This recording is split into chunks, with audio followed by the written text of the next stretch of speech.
You're listening to the Occupational Philosophers with Simon Banks and John Rice. Welcome to another episode of the Occupational Philosophers, the not-so-serious business podcast to spark creativity, curiosity and imagination. And this is an Inbetweeners episode, a short, sharp burst of flavour from your fruit pastilles to kick the week off with a little bit of insight, inspiration, or just a way to look at the world just a little bit differently in a short, sharp bucket of joy. Hello, John. Was that a bit wordy, maybe? I'm hoping that was improvised rather than read off a script. You've gathered that, have you?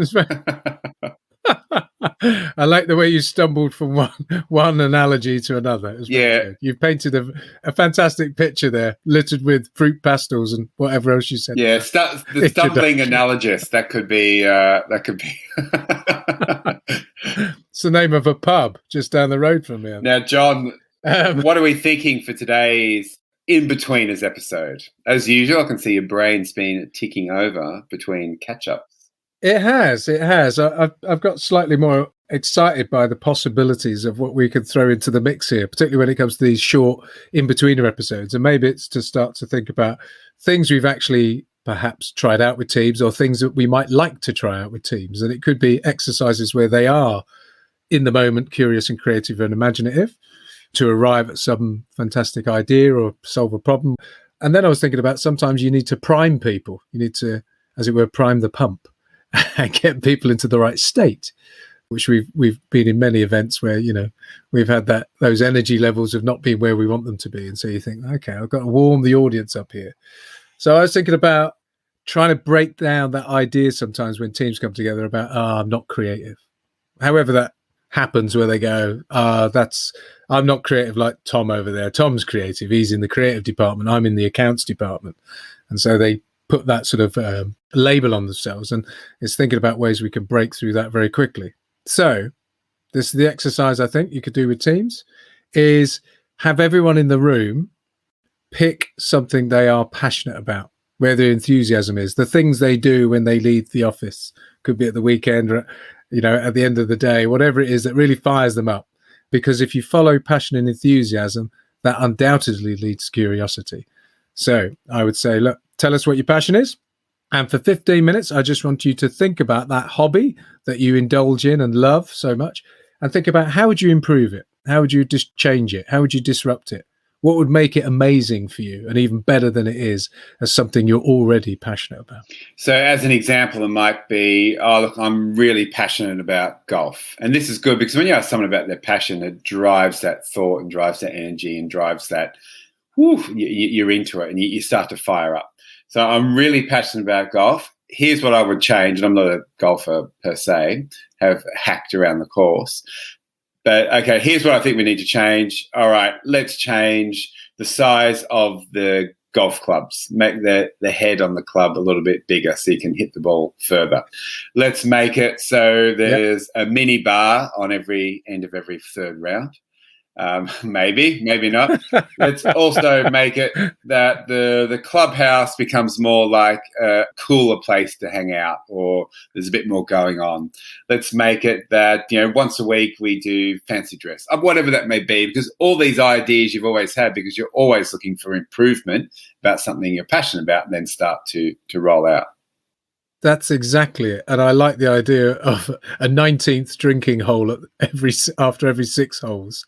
I was going to say put a gin and tonic pack on your back as you walk around, or hot wire the buggies. They can go fast. Or whatever that is, to improve, have that idea for how can we make this better? How can we innovate? How can we bring more change, positive change to this thing I am passionate about? And I think because then what you can do is, of course, you can debrief that at the end of it. You can say, okay, look, we've just had all of these enthusiasms and passions have sparked tremendous creativity and curiosity. You've been asking questions. What if this? What if that? What if it was like this? How would we do it if it was different like this way? And so you'd suddenly start to have people realize, actually, they are very creative. If they follow their passion and enthusiasm, the questions emerge, the creativity kicks in, the imagination, the neurons fire every which way and direction. So, yeah, I think that's a nice way to warm people up to the idea of they're all creative. And the idea of this warming up, imagine your organization, your CEO has come out and said, okay, everyone, we've got an all hands meeting, 2,500 people. We are going to run a marathon, improve everyone's fitness. It's going to be really good for the organization. We're going to run the London Marathon. Okay, now we're going to run now. It's now. So go get changed. Let's do it. Everyone will be absolutely horrified. The flip side of this is, which is where this warming up or priming the pump comes from. The flip side of this is, okay, everyone, we're going to run the marathon. It's in 6 months' time. Let's start stretching. So it's that same principle. You don't throw people in and expect whatever that may be, that behavior change or even that insight in an instant. You do things which just get people comfortable. And funnily enough, the same lack of enthusiasm you might have for running the marathon is also the same lack of enthusiasm you often get when you mention the C word, John, creativity. Yeah. Creativity. I thought you were going to say. Well, it could be. There's a few dirty C words. It's another long change initiative or program. Yeah, I think you're right. I think the shoulders might slump slightly. So yeah, I think it's about warming people up, a stretching, as you say, a gentle stretching, followed by hot yoga and a cup of Ovaltine. All right. So John, I think that's it. A really nice way to get people to focus or shift your mind around that piece around being curious and creative is find what you're passionate about and channel some of that energy. And on that note, stay curious, have fun, play more, make stuff, and date life.